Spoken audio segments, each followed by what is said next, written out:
من زمان مقابل پدر روحانی یا با اصطلاح پاپای ریم برآمده بودم. با واتیکان رفتم و دیدم که بام سرکوف از طلا ساخته شده است و پاپای ریم همه را جمع کرده میگفت که سرکوف چند وقت شد در مورد کودکان نودار و بیچاره نقشه میکشد. ما باید کار به سامون رسانیم. من خستم و با پدر روحانی گفتم که بام طلایی را فروش و کودکان را نجات ده.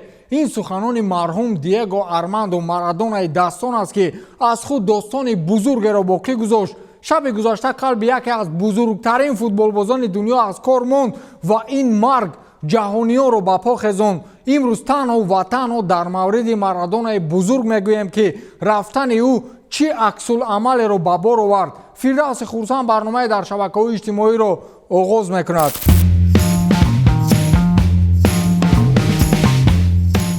دیگو آرماندو مارادونا سابق فوتبالباز مشهور منتخب آرژانتین و دسته ناپولی ایتالیا که با بازی‌های غیر یادی‌اش زمان دلها را تسخیر کرده بود. سال 1986 همراه با منتخب آرژانتین دیگو مارادونا جام جهانی فوتبال را بالای سر برداشته بود. بعد رفتنش از فوتبال او با حیث سرمربی هم در منتخب آرژانتین و هم در چندین دسته‌های دیگر کار برده است. چند پیش او با سبب جراحت در مغز سر به بیمارخانه افتاد و جراحی شد. روز 11 نوامبر مارادونا شاد و مسرور از بیمارخانه رخصتی یافت و با گذاره چند روز شب گذشته با سبب ایستاد قلب دنیا را پدرود گفت و مرگ او تمام انسان‌های روی جهان را که به واسطه او را می‌شناختند غمگین نمود. اکنون می‌بینند که مرگ این مرد بزرگ کیها را غمگین ساخته است.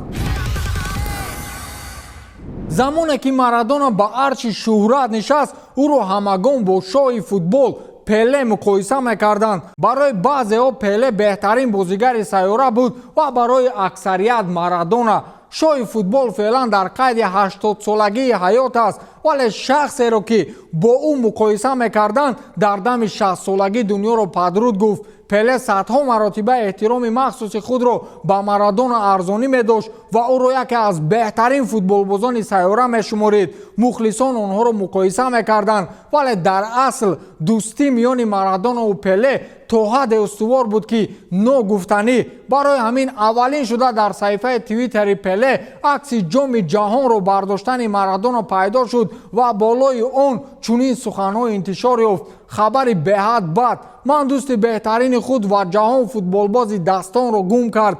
بسیار چیزهایی است که باید درباره او بگویم، اما حالا فقط از خدا طلب داریم که تا به اهل و عائله‌اش صبر دهد. امیدوارم که ما روز در آسمان یک جا بازی خواهیم کرد، گفته است پله.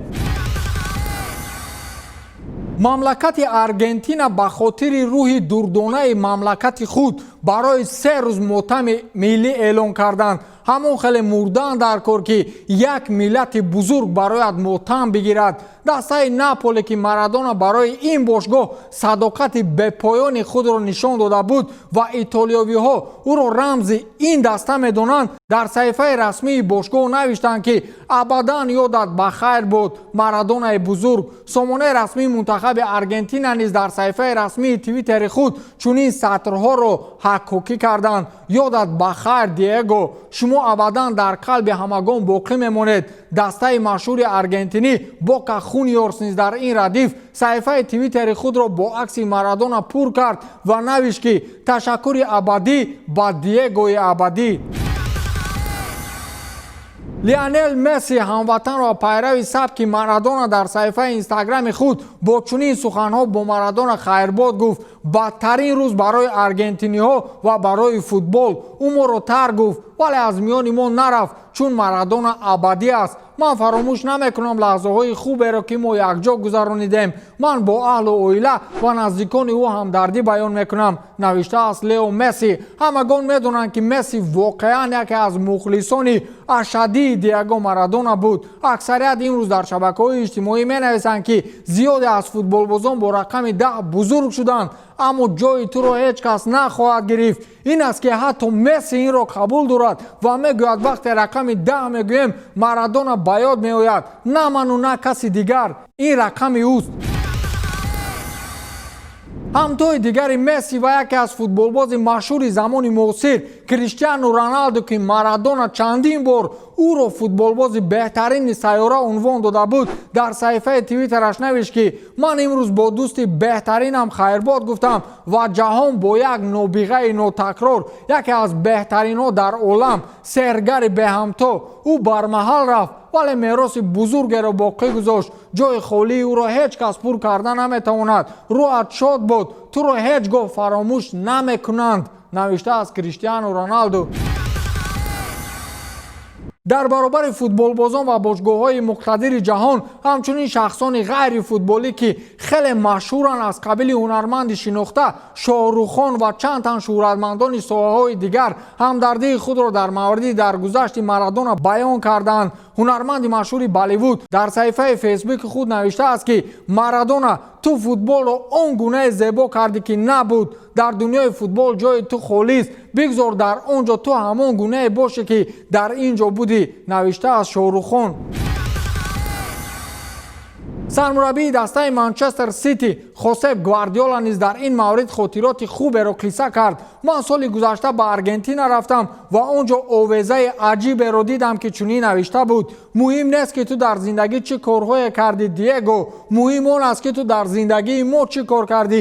фикр мекунам ин беҳтарин навиштаҷоте буд ки ман дидам. Марадонаро нашъаманд ва ба чанд чизи дигар бадхоҳӣ мекунанд, аммо ӯ кореро кард ки одамони дуруст карда наметавонанд. ӯ бояд як нақше дар миёни парчами Аргентина дошта бошад, гуфтааст Пеп Гвардиола.